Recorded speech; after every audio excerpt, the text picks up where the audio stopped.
What to wear for Valentine's Day?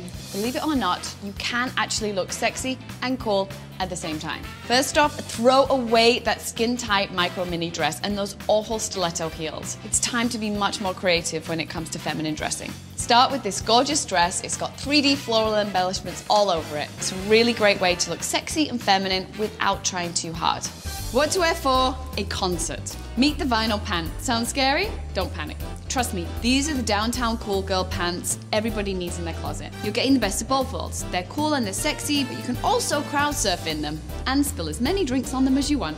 What to wear for the first day of spring? Start with a white shirt and then layer a poplin top of a very similar fabrication over the top of that. When it comes to beauty, think fresh. No full face, just a kiss of matte pink lip. Mwah! Hair, keep it wild. This season is all about going with the texture that God gave you. This look is sure to put a spring back in your step.